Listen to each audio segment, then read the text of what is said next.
અહીં જ્ઞાન સૂર્ય સંચરે, આપણું ચિત્ત પ્રકાશિત કરે. અહીં જ્ઞાન સૂર્ય સંચરે, આપણું ચિત્ત પ્રકાશિત કરે. અહીં જ્ઞાન યજ્ઞ સૌ કરે, ચિત્તનું વિશ્વ વિકાસિત કરે. આપણું ચિત્ત પ્રકાશિત કરે, ચિત્તનું વિશ્વ વિકાસિત કરે.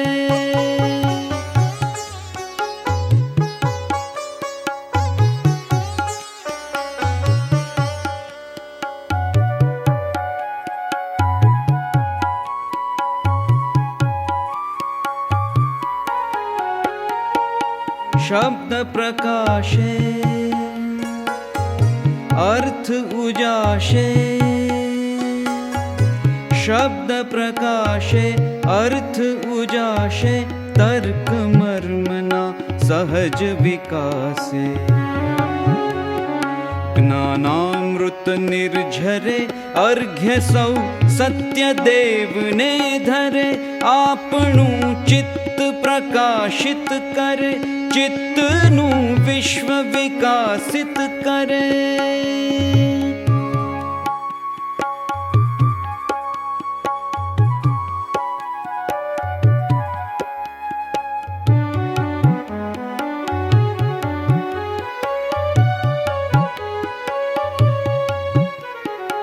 ધન્ય ગુર્જરીની શુભ દ્રષ્ટિ, વિશ્વકોશની એવી સૃષ્ટિ.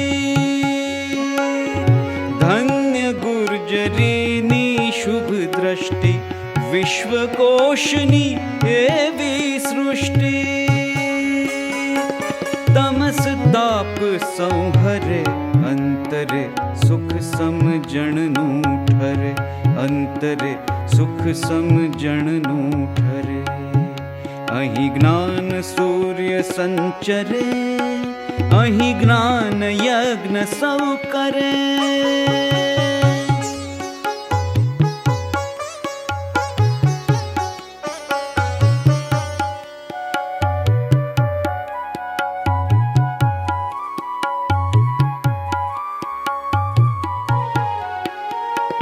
રેવા જળશી શક્તિદાયિની, સત્ય સમુદા મુક્તિદાયિની. રેવા જળશી શક્તિદાયિની, સત્ય સમુદા મુક્તિદાયિની. વિશ્વ વિહારજ કરે, શીલ સત્વ સંભરે. ગુર્જરી વિશ્વરૂપને વરે, ગુર્જરી વિશ્વરૂપને વરે. ગુર્જરી વિશ્વરૂપને વરે.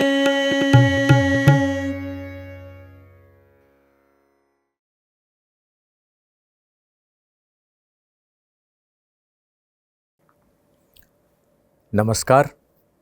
ગુજરાત વિશ્વકોશ ટ્રસ્ટ આયોજિત શ્રી ભદ્રંકર વિદ્યાદીપક જ્ઞાન વિજ્ઞાન વ્યાખ્યાન શ્રેણીમાં આપ સુજ્ઞજનોનું હાર્દિક સ્વાગત છે.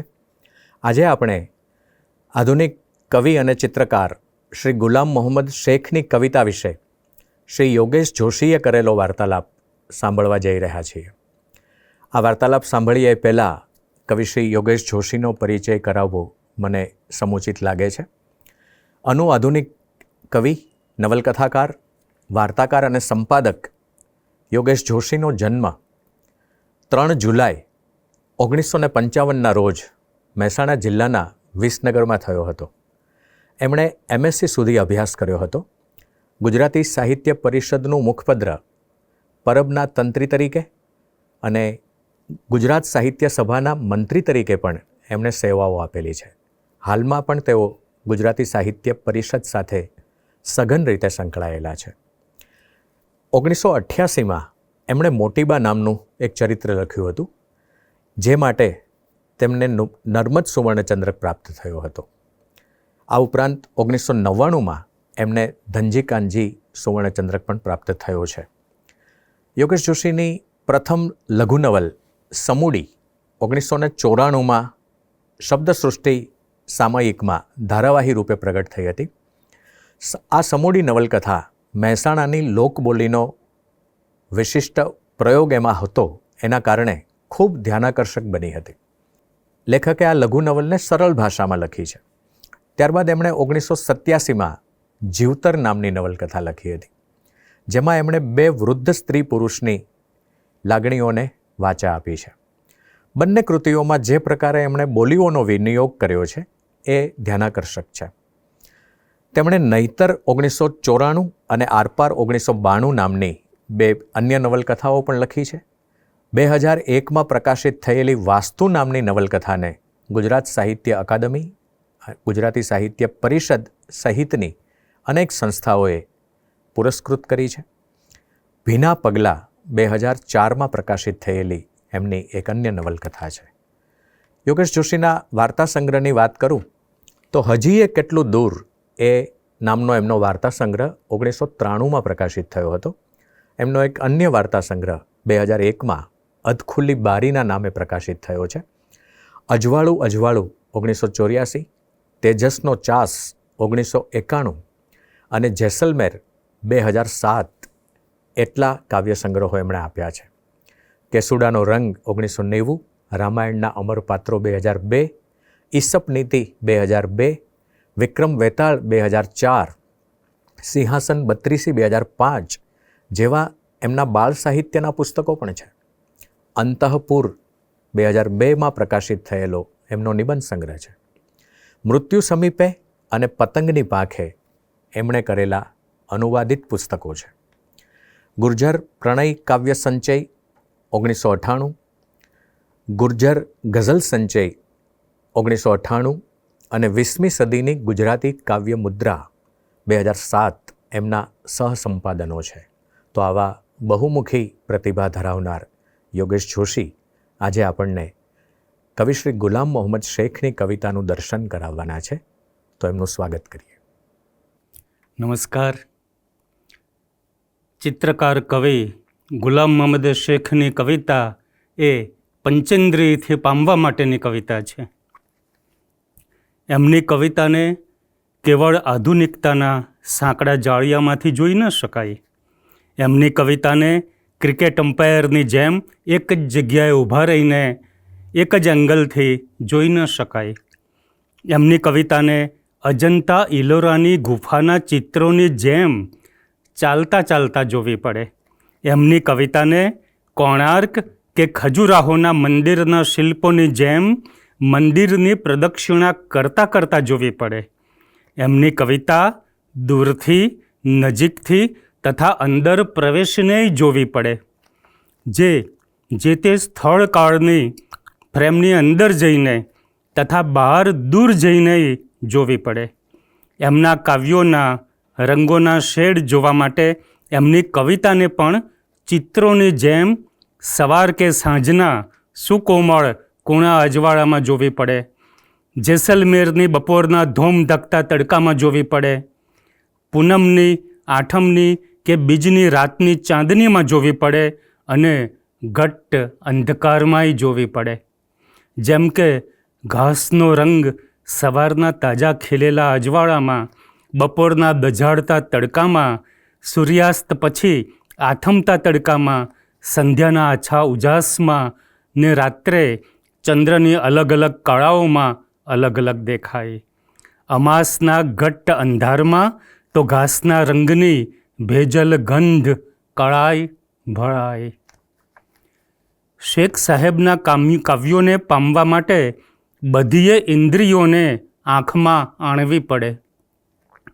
કવિતા ભલે કાનની કળા કહેવાતી હોય, શેખ સાહેબના સંવેદનમળ્યા કાવ્યોને સૌ પ્રથમ આંખ દ્વારા, પછી કાન દ્વારા, કહો કે પાંચેય ઇન્દ્રિયો દ્વારા પામવા પડે અને એ પછી જે બાકી રહે એને પામવા સિક્સ્થ સેન્સ થકી મથામણ કરવી પડે. સુરેશ જોશીએ કહેલું, ચિત્રકાર જેમ રંગ વાપરે છે ને તેમ કવિએ શબ્દો વાપરવા જોઈએ.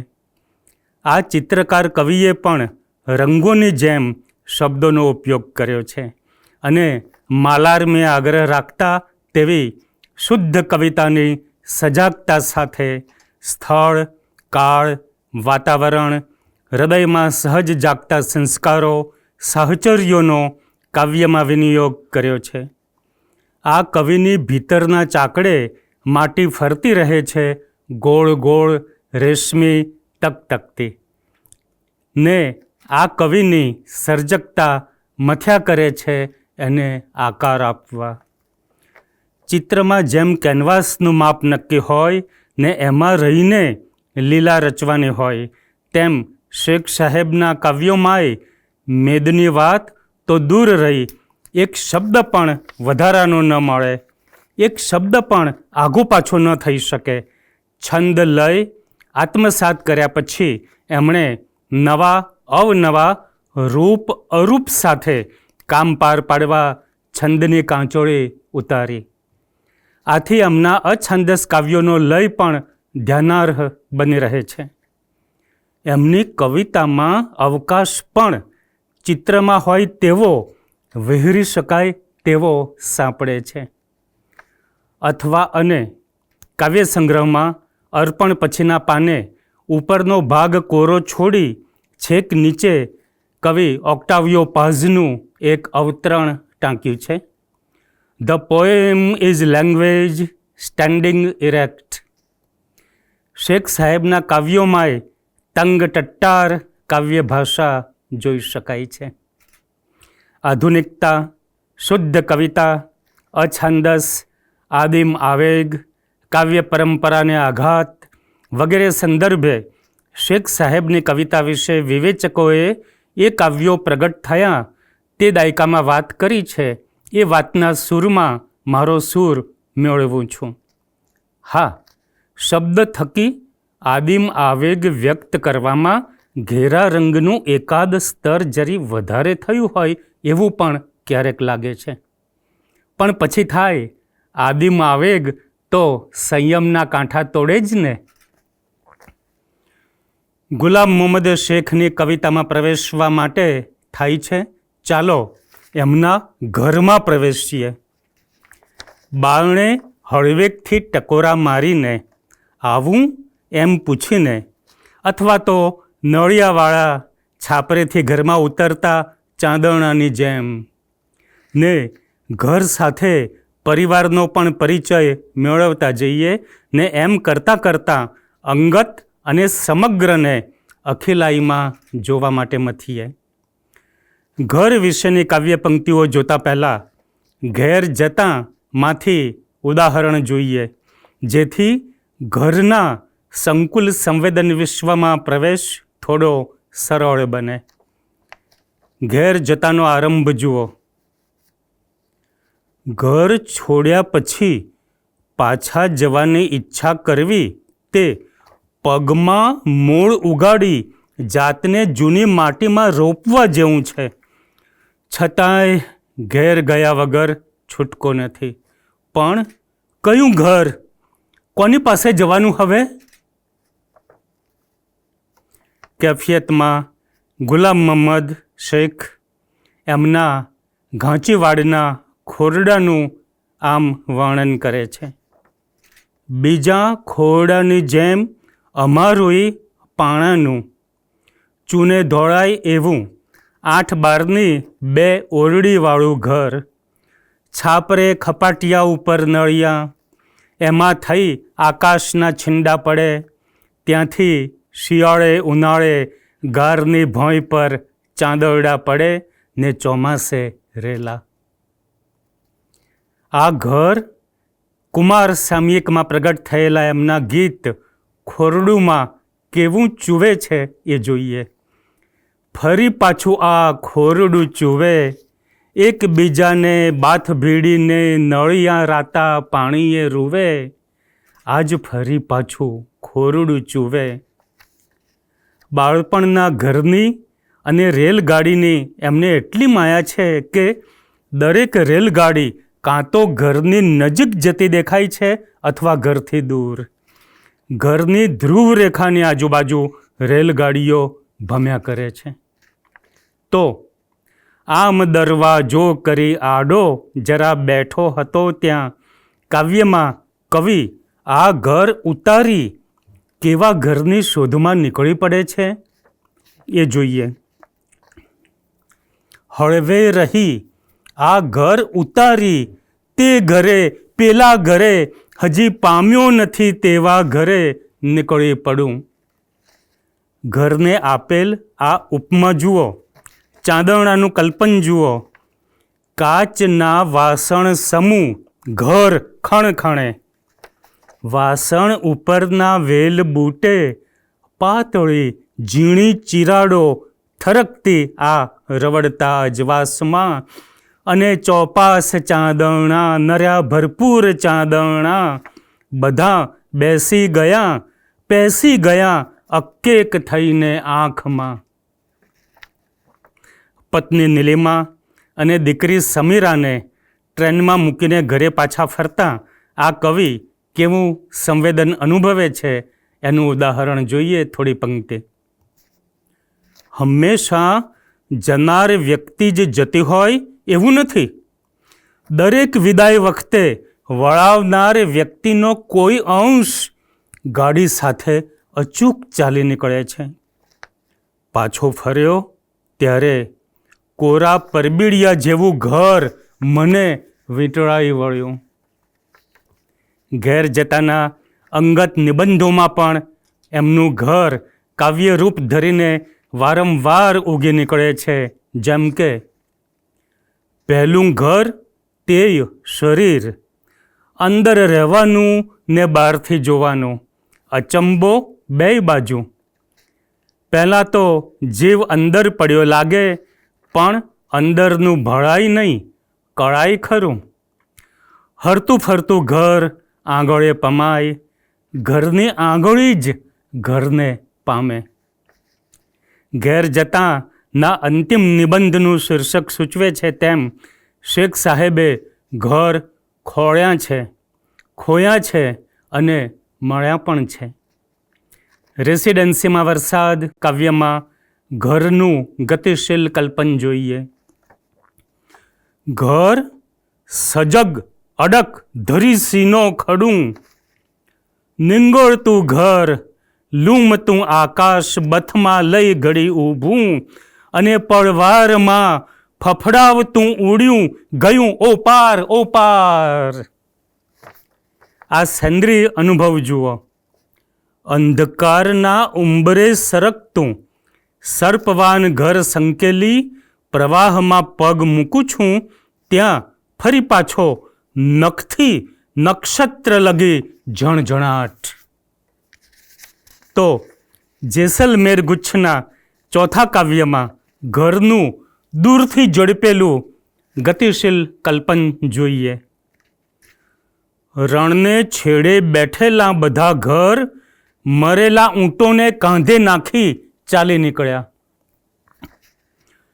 અંધકારના આકારનું ઘર. તો ચહેરો કાવ્યમાંની પંક્તિ.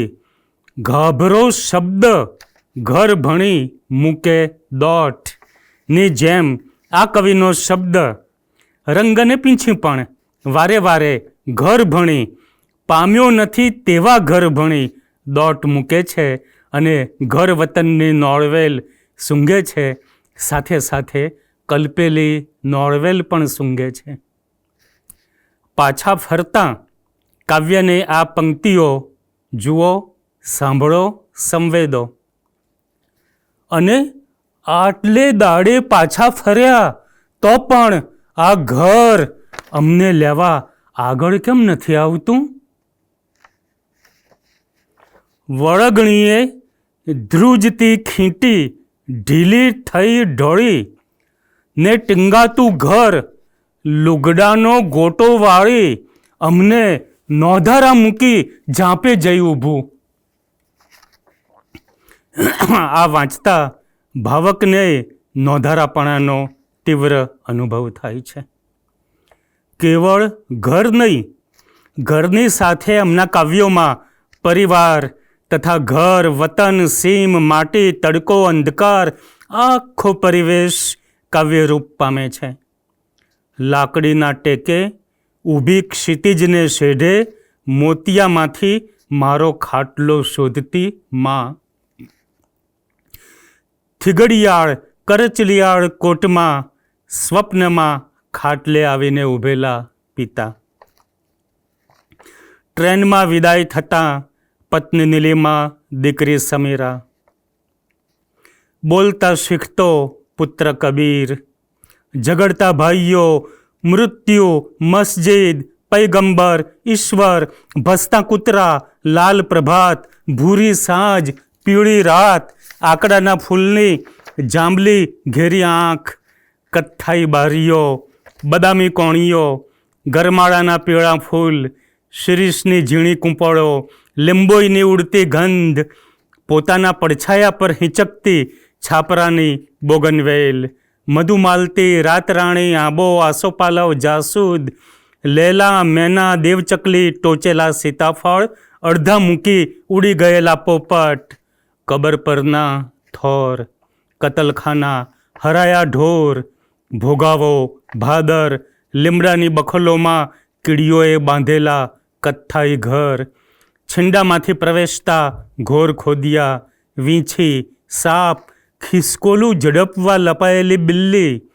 કસાઈ વાડે ઊંઘતા બકરાનું ઊંચું નીચું થતું પેટ, બાવળની કાંટમાં મરતા મકોડા, ભૂંડ જેવો ભૂખ્યો ચંદ્ર, પિતાની પૂંઠે પૂંઠે દોડી આવેલું કબ્રસ્તાન. સ્વપ્નમાં પિતા કાવ્યમાં કૌંસમાં મૂકેલી આ પંક્તિઓમાં કવિનું રૂજુ હૈયું કેવું ધબકે છે એ જોઈએ. દરેક કબ્રસ્તાનમાં મને તમારી કબર કેમ દેખાય છે? અન્ય આધુનિક કવિઓની જેમ આ કવિને શૂન્યતાના બનાવટી અનુભવોનો જરીકે ખપ નથી.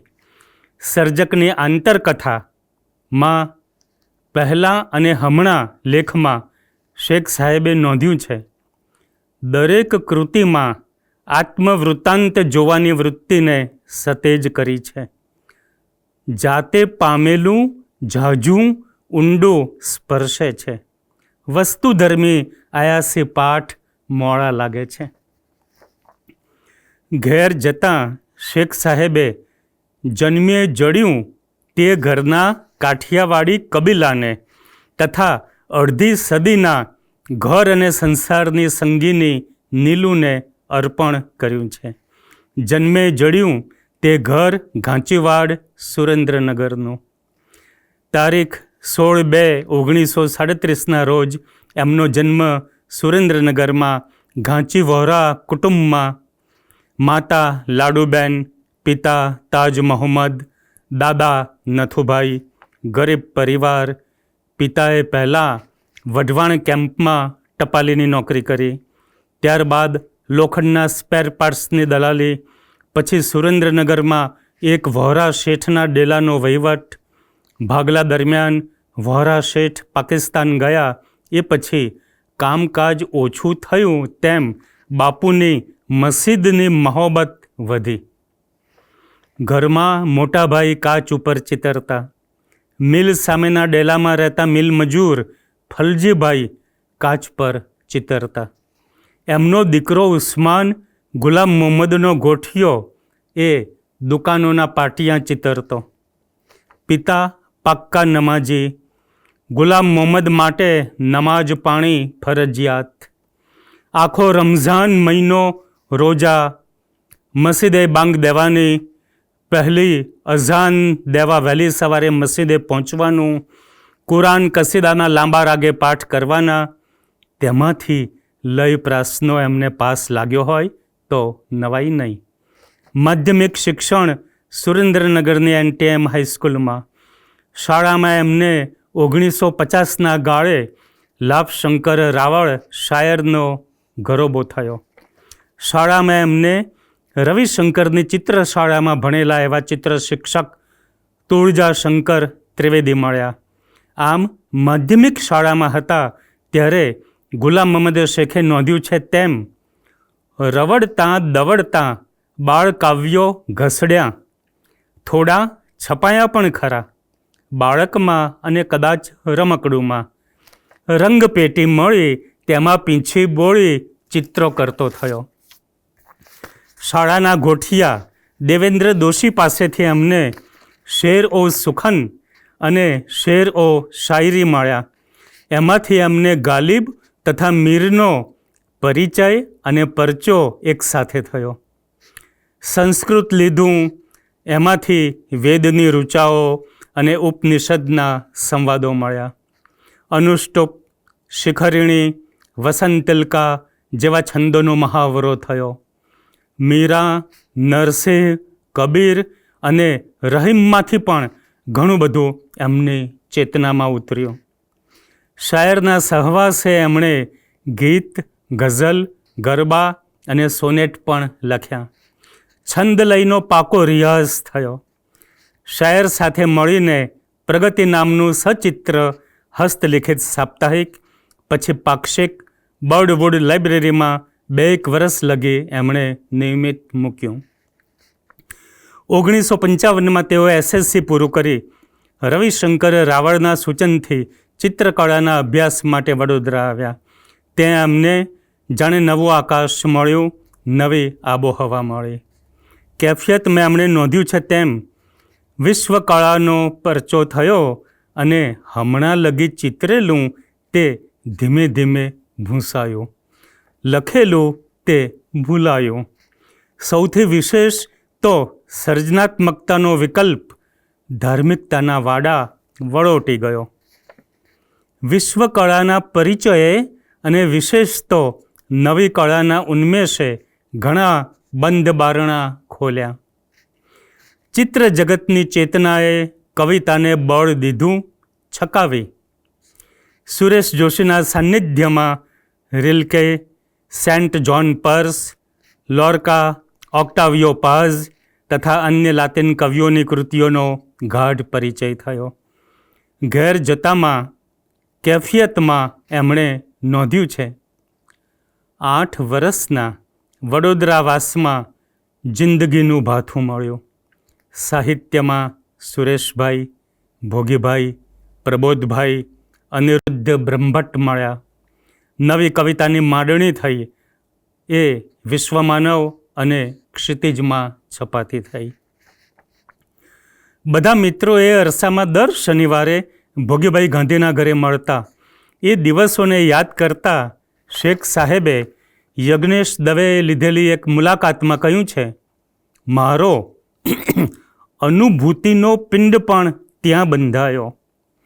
એ વેળા મને લાગતું કે લખવું છે તે લખી શકાતું નથી.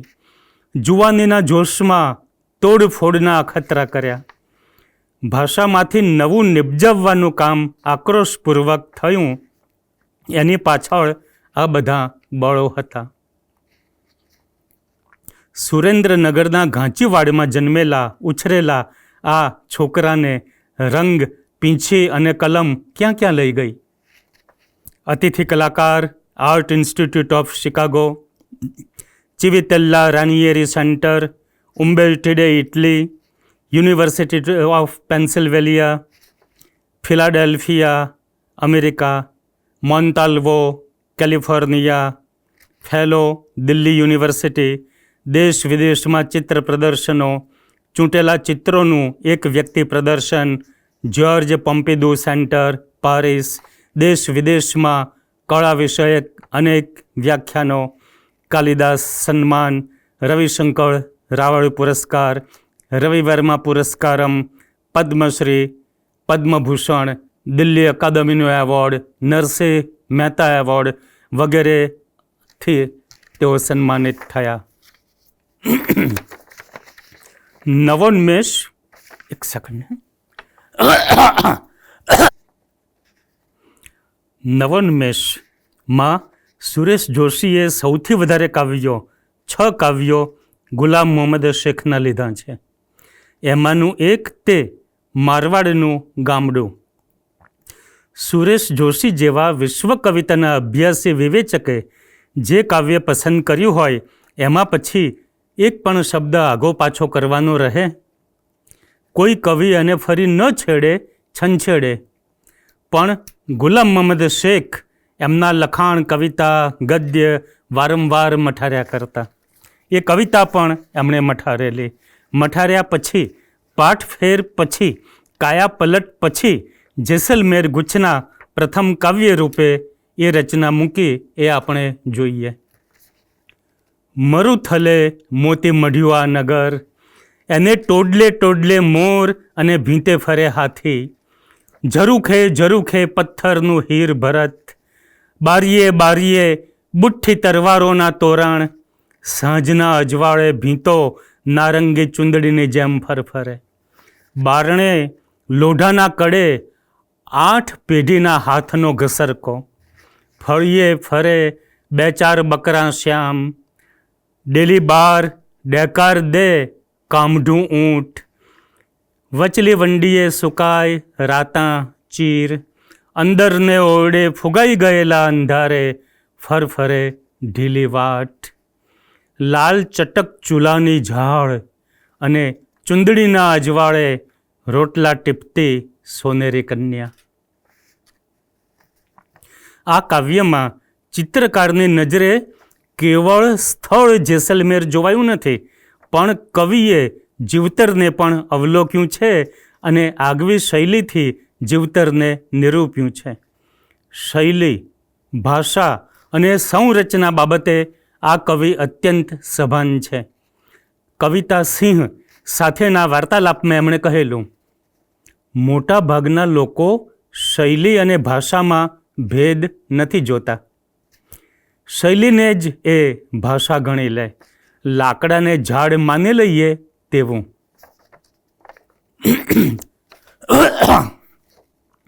મઠાર્યા પછીના કાવ્યમાં આકાર કેવો નિખરી આવ્યો. બાહ્ય આકારની સાથે કાવ્યની ભીતરનો આકાર પણ. શેખ સાહેબની કવિતામાં કાવ્ય ગર્ભ અનેક સાહચર્યોમાંથી પોષણ મેળવી વિકસી સ્વયંભૂ આકાર ધારણ કરે છે. ફરી ફરી લખવા મઠારવા બાબતે શેખ સાહેબે એક મુલાકાતમાં કહેલું, લખવાની ઉત્કંઠા લાગણીના ધોધ જેવી, પણ થાય તે લખાય તે નોંધ જેવું. ઘણીવાર પિંડ બંધાતા વર્ષો જાય, ફરી લખવું એટલે 6-7 વાર તો થાય. અંદર હોઈએ ત્યારે બહારનું દેખાય નહીં, થોડે દૂર જઈએ એટલે દેખાવા લાગે કે આ બરાબર નહોતું થયું, ચાલ ફરી કરું. એવું થોડો વખત રહીને થાય. 2-4 મહિને વંચાય ત્યારે લાગે કે આમાં આવું કરવા જેવું છે. 1 મિનિટ, સોરી. ગુલાબ મોહમ્મદ શેખે MS યુનિવર્સિટી વડોદરામાંથી MA ફાઇન પૂરું કર્યું. દરમિયાન જુનિયર વર્ગમાં કળાનો ઇતિહાસ ભણાવ્યો. એ થકી બધા વાદ ઇઝમ એમની ચેતનામાં ઉતર્યા. કૃતિની ઇનર નીડ પ્રમાણે એનો કળામાં વિનિયોગ થતો રહ્યો અને એમની પોતીકી શૈલી ઘડાતી ગઈ. ફાઇન આર્ટ્સના વાર્ષિક પર્યટનોમાં એમણે મહાબલીપુરમથી માંડીને રાજસ્થાન, અજંતાથી માંડીને કોણાર્ક અને ખજુરાહો, અજાણ્યા એવા બદામી આહોળે પણ ખૂંદ્યા. એમણે કેફિયતમાં નોંધ્યું છે, જૂના નવા ધર્મસ્થાનોમાં દેવદેવીના અવનવા રૂપો જોતાં શિલ્પોમાં ઠાંસેલી અપાર સર્જનાત્મકતાનો પરચો થયો. ક્યાંક અગમના અણસાર પણ મળ્યા. અન્ય આધુનિકોની જેમ એમણે ઈશ્વરનો છેદ નથી ઉડાડ્યો. એમના કાવ્યોમાં ઈશ્વર, પૈગંબર, જીવતર, માનવતા અવારનવાર મહેકતી રહે છે. ફાઇન આર્ટ્સના કલા પ્રવાસો દરમિયાન આ ચિત્રકાર કવિની સર્જક ચેતનામાં અનેક સ્થળ ઉતર્યા, ઠર્યા અને ભૌગોલિક, ઐતિહાસિક, સાંસ્કૃતિક સંદર્ભોના સાહચર્ય થકી કવિતામાં વિસ્તર્યા. આથી એમની પાસેથી જેસલમેર, મહાબલીપુરમ, કોણાર્ક, દિલ્હી, સમરકંદ જેવા સ્થળ કાળના અવકાશમાં વિહરતા કાવ્યો મળ્યા છે. ચિત્રો તથા ચિત્રકારો વિશેના કાવ્યો પણ તેમની પાસેથી ન મળે તો જ નવાઈ, જેમ કે સહેજાનને જયરામ પટેલના રેખાંકનો, સ્ટીલ લાઈફને લગતા કાવ્યો વગેરે. ચિત્રકાર તરીકેના સંવેદનો વ્યક્ત થતા હોય એવા એમના કાવ્યો અથવા અને ઉપરાંત ક્ષિતિજના અંકોમાંથી પણ મળે છે. જેમ કે સૌથી અદ્ભુત દુનિયા તે ચિત્રની છે. એમાં તમને ખરેખર ઈશ્વર થવાનો અધિકાર મળે છે. તમે એમાં જીવતા માણસને કેદ કરો છો અને મરેલાને જીવતા કરો છો. ઈશ્વર જેટલા જ નિષ્ઠુર બનવાનો લાવો મળે છે એમાં. વળી હાડકાં વગર મનુષ્યોને ઊભા કરો છો. એને કબરમાં પૂરવાનું એ ક્ષણવારમાં જ બને. એને ફરી જન્માવવાનું અને બીજું જ મોં પહેરાવવાનું કે મોં જ લઈ લેવાનું અને ધડમાંથી થડ કરી દેવાનું તમે સહજપણે કરી શકો છો. ઈશ્વરને એની રમતમાં કેવી મજા પડતી હશે તેનો થોડો અણસાર આપણને આવે છે. ચિત્રકાર જ રચી શકે એવા આ કાવ્યમાં અછાંદસના લયના ફાઇન ટ્યુનિંગ માટે ક્યારેક પંક્તિને અંતે આવતા છે કે છો ટાળી શકાયા હોત અને જરીક ડોક્યું કરી જતી ગદ્યાળુતા પણ ખાળી શકાયું હોત. ચિત્રકાર હુસેનના ઘોડા આ ચિત્રકાર કવિની ચેતનામાં રોપાયેલા. હુસેનની આકૃતિના આધારે એમણે આક્રોશપૂર્વક પીંછી ફગાવી ચીંથરામાં રંગ લઈ ગાડીએ જોડેલા કે ભાગી છૂટેલા અજંપ અશ્વનું કલ્પન માંડ્યું, ભૂસ્યું ને ફરી ફરી ચિતર્યું હતું. શેખની કવિતામાંય પરંપરાની ગાડી છોડીને ઘોડા ન દોડે તો જ નવાઈ. આજ તો મારા અંગના ખોલી આગળા, સૂકા ડાંખડા જેવા પાંસળા તોડી લાલ ભૂરાપિત ઘોડલા દોડે. કાળોતરાના ઝેર જેવી જે કાલ પડીતી આશરે મારે, એહ અમાસે રાતના ભીના પડછાયામાં, આજ તો રાતા ઘોડલા દોડે ઘોડલા દોડે. લય પાસેથી એ કવિએ કેવું સરસ કામ લીધું. દોડતા ઘોડા ભાવકને આંખ સામે દેખાય, ઉપરાંત દોડતા ઘોડાના ડાબલાનો અવાજ પણ જાણે કાને પડે. છંદ લય બાબતે આ કવિના કાન પાકા. હરિગીત પરંપરિત તો જાણે એમના લોહીમાં. વડોદરા આવ્યા અગાઉ કરેલો છંદોનો રિયાઝ, લયનો રિયાઝ એમને અછાંદસ કાવ્યો ઉપરાંત ચિત્રકળામાં પણ ખપ લાગ્યો હશે. આગવા લય થકી ચિત્રમાંની વિગતો જોડાતી હશે. સુરેશ જોશીએ કાવ્ય ચર્ચા વિવેચન સંગ્રહના આધુનિક કવિતામાં યુગ ચેતના લેખના અંતે ઉદાહરણ રૂપે ગુલામ મોહમ્મદ શેખનું એક કાવ્ય મૂક્યું છે. આ કાવ્યમાં કવિએ આધુનિક રીતિએ વૃક્ષની અંદર પ્રવેશતી ઉધઈ, સમયના પાછલા પગલાં, વિસ્તરતા ઘાસ, આદિમાનવનો પહેલો પ્રણય ઉચ્ચાર, ફરી ફરી જન્મ લેતા નહીં ધરાતા ઈશ્વર આદિ થકી કાળના વ્યાપને કેવો ચિત્ર્યો છે એ આ કાવ્ય આપણે જોઈએ. મેં આજે ફરીવાર જોયું કે એકને એક વાત રહી રહીને તમારી આંખમાં ડોકાઈ છે. તમે ફરી દિવાલોની આર પાર જોઈ રહ્યા છો. તમે ફરીવાર બારણાની તિરાડોમાં તાકી રહ્યા છો. ફરી પાછા વૃક્ષની અંદર પ્રવેશતી ઉધઈ જેમ સમયના પાછલા પગલાં ચિતરી રહ્યા છો. વર્ષોથી સવાર થઈ ગયેલ ભૂમિ પર વિસ્તરતા ઘાસની માફક તમે ફરી ફેલાવા માંડ્યા છો. સદીઓ લગી હિજરાયેલ જીવોની વેદના તમારી જરાક ઉઘડેલી આંખોમાં પ્રગટી છે. આદિમાનવની જેમ તમે પહેલો પ્રણય ઉચ્ચાર કરવા તત્પર થઈ ઉઠ્યા છો. પૈગંબરની જેમ પાપનો એકરાર કરતા તમે ચમકતા નથી અને ઈશ્વરની જેમ ફરી ફરી ફરી જન્મ લેતા ધરાતા નથી. તમારામાં હવે તમે પ્રવેશી રહ્યા છો.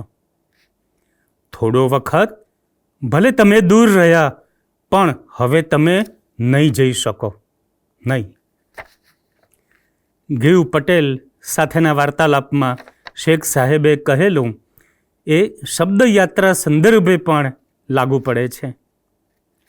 મનમાં પડ્યું છે તે બધું ચિત્રમાં આવવા દેવું છે, એટલે કેનવાસના એક બિંદુએથી દોરવાની શરૂઆત કરીને એ રસ્તે વિગતોને જોડતો આગળ ચાલું છું. કાવ્યમાં કવિ શબ્દને શબ્દ સાથે જોડતો જાય તેમજ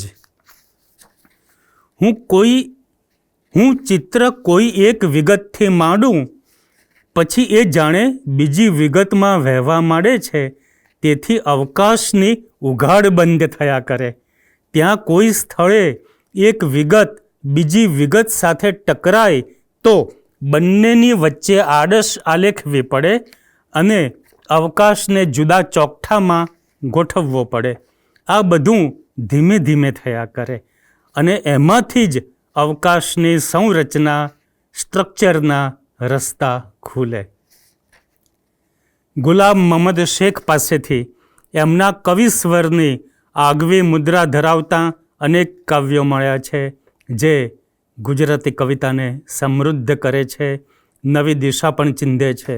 જેમ કે એવું થાય છે કે પિત્તળની ચામડીનો બોદો રણકાર, આદમનું વેર, ઓર્ફિયસ, સ્મૃતિ, પાણીની જેમ, વહેલી સવારે, આમ દરવાજો કરી આડો જરા બેઠો હતો ત્યાં, સ્વજનને પત્ર, સ્વપ્નમાં પિતા, જેસલમેર, શહેર, ચહેરો, પાછા ફરતા વગેરે. લાભશંકર ઠાકરની જેમ કૌતુક જેવું અરૂઢ ગીત પણ આ કવિ પાસેથી મળે છે, જેની અંતિમ પંક્તિઓ જોઈએ. મેરા મણના મનખ અચંબે, ડમરીની ડમણી પર બેસી કયું જનાવર જાય. આ અરૂઢ ગીતનો લય ગતિશીલ કલ્પનો તથા વિલક્ષણ કાવ્યબાની જેમ કે વનમાં રમણે ચડી મછલિયા, લસે લસે બલ ખાય ધ્યાનપાત્ર બની રહે છે. ભગત સાહેબના નગર કાવ્યોથી સામે છેડેના વિલક્ષણ નગર કાવ્યો શેખ સાહેબ પાસેથી મળ્યા છે. જેમ કે શહેર, સંસ્કાર નગરી. શેખ સાહેબના કલ્પનો સ્ટેટિક ન રહેતા ડાયનેમિક બને છે. જેસલમેર ગુચ્છના ત્રીજા કાવ્યની આ અંતિમ પંક્તિઓ કેવી ડાયનેમિક છે તે જોઈએ. અવાચક નગ્ન નગરી બે ઘડી હેપતાઈ ઊભી, પછી નફ્ફટ થઈને ડમરીની પૂંઠે ચાલી નીકળી. તો શહેર કાવ્યની અંતિમ પંક્તિ જોઈએ. શહેર પાંજરે પૂરેલા સિંહ જેવું દૂર દૂરથી ત્રાડો નાખે છે. અથવા અને ની સમીક્ષા કરતાં ચીનુ મોદીએ યથાર્થ નોંધ્યું છે. વિશ્વના તમામ વાદોના મૂળ ચિત્રકળામાં છે. એટલે એક ચિત્રકાર નવી કળાની વિભાવના સાથે કવિતા લખે છે ત્યારે શબ્દ પાસેથી એ કેવળ નાદ નહીં, ઇન્દ્રિય ગ્રાહ્ય કલ્પન શ્રેણી યોજવામાં સફળ થાય છે. પ્રતીક પાસે અટકેલી ગુજરાતી કવિતા શેખને લીધે કલ્પનવતી બને છે. શેખ સાહેબનું આગવું ભાષાકર્મ, કવિકર્મ માણવા માટે એમની કેટલીક પંક્તિઓમાંથી પસાર થઈએ. એવું થાય છે કે આ થીજેલ કોપરેલ જેવી પોષની ચાંદનીને મસળીને આખા શરીરે ઘસું. પિત્તળની ચામડીનો બોદો રણકાર ચૈત્રની હવામાં ડુસકાં ખાય છે. યક્ષીના શિલ્પના ખંડિત સ્તનોને આગિયાના ધોળા પડછાયા છંછેડે છે. પાણી તો ત્યાં હતું નહીં, પણ ખાલી છીપમાં નાસી ગયેલી માછલીનો આકાર તરફડતો હતો. સવારના તડકે ભોળપણમાં સીમના થોરની વાડને બાથ ભરી લીધી અને એના રૂંવે રૂંવા છેદાઈ ગયા. પ્રકૃતિને પદાર્થમાં વટલાવ્યા પછી તમારું નામ હોલવવાનું ભૂલતા નથી. સુકાયેલા હાથે પત્ર લખતા અક્ષરોની અંદર પ્રવાહીનો અણસાર, આંગળા અક્ષરોમાં ઉતરવા ફાંફા મારે છે. ભીની ધૂળમાં વાંસ લડે, પગ તળે સૃષ્ટિ ગળે, બંધ મુઠ્ઠી માં સમેટું જ્યાં તને, નાભી કુંડ જળહળ જળહળ જળહળે. હમણાં લગી હાથમાં હતું તે બાળપણ અહીં જ ક્યાંક ખાટલા નીચે ખરી પડ્યું છે. વાંજણી રણનગરીને દાબુ અંગૂઠે, ચડુ કોટને કાંગરે, ધોળી વાદળીને ઝાલુ બાવડે, કરું ગાભણી ફોડું એનું પેટ. પ્રવાહ પર ચકતા ચંદ્રના કે ચમકતા માછલા, આ એક લઈ ઉડી તે સમડી કે ફફડેલી ડાળની છાયા. અને ત્યાં ખિસકોલું ઝડપવા લપાઈ બિલ્લી, ગયા ત્યારે બચ્ચું હતી તે જ કે હતું તેવું જ આ બધું ટોળા કેમ છોડી ગયા? ટોળા તો ગયા, ઘર હજી અકબંધ.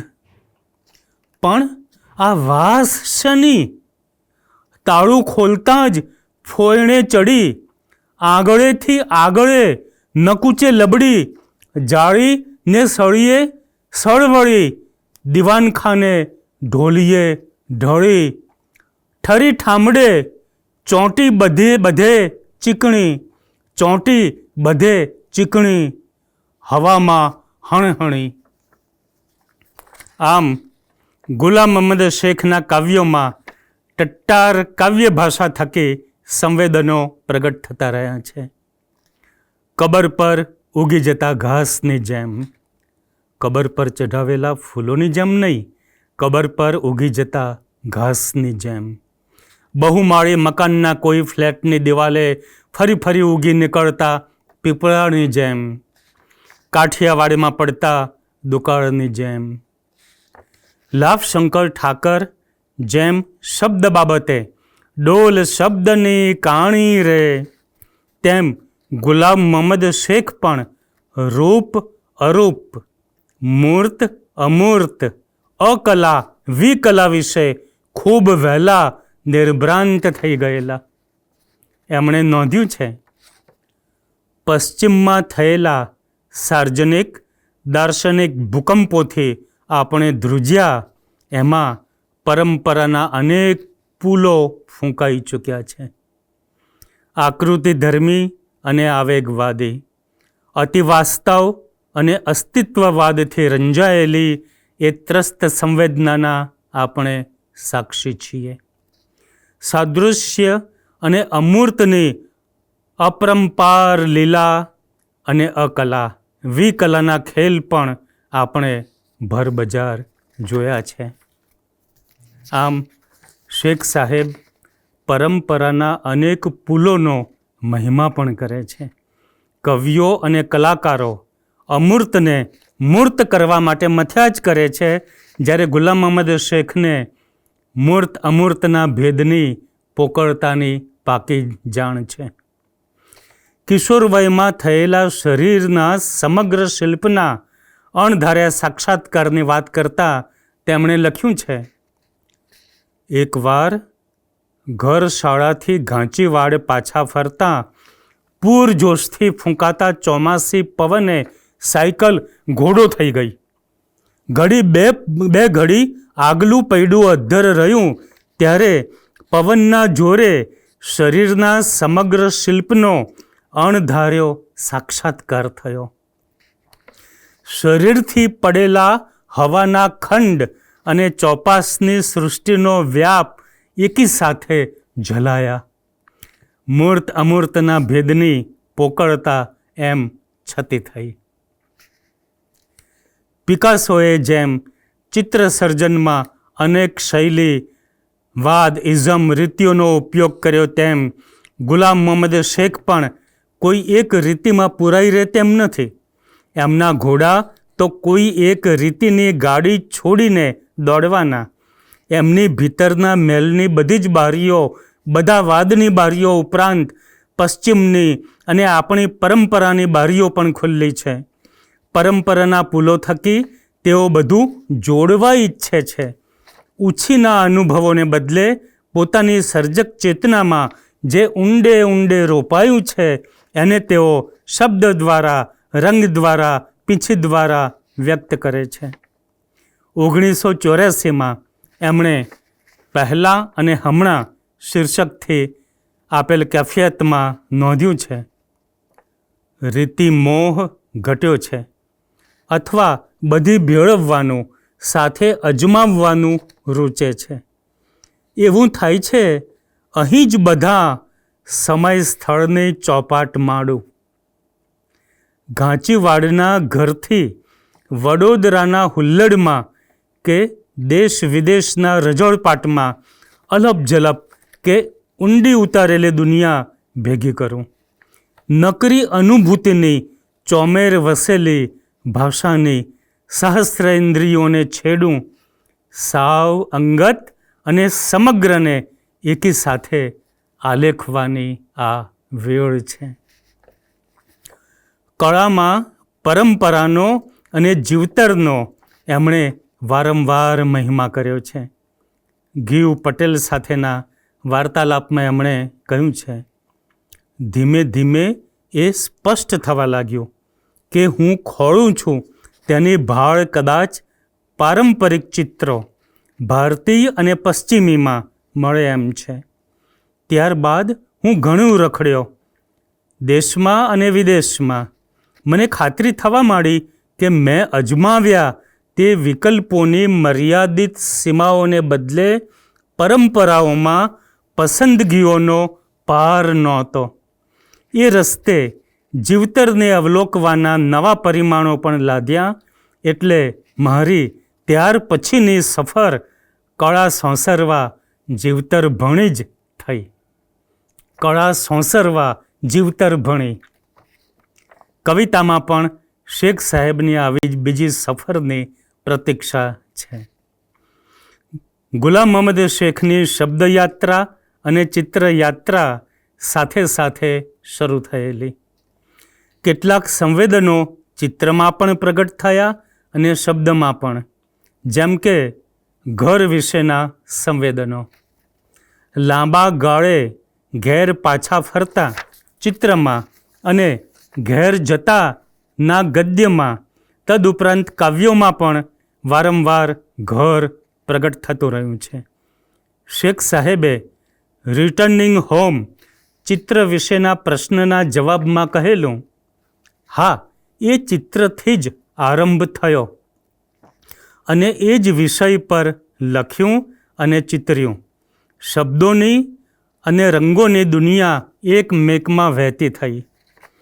1969માં શરૂ કરેલું એ ચિત્ર 4 વર્ષે 1973માં પૂરું કર્યું. તેમાં ઘણું ભેગું થયું. એક તો કાલ્પનિક ઘરોનું ઝુંડ અને સ્મૃતિમાં સંગ્રહાયેલી દિવાલ, એક આંખે દીઠેલ પીપળો ને બીજું મુઘલ ચિત્રમાંથી ઉતારેલું ચિનારનું ઝાડ. પૈગંબર અને ફરિશ્તા ઈરાની ચિત્રમાંથી ઉછીના લીધા અને મારી માનો ચહેરો મેં લીધેલા ફોટામાંથી લીધો.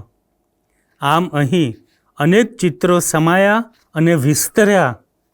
એમાં વળી વર્તમાન અને ભૂતકાળ ભેગા થયા. વાસ્તવિક અને બિનવાસ્તવિક, કાલ્પનિક પણ સાથે આવ્યા.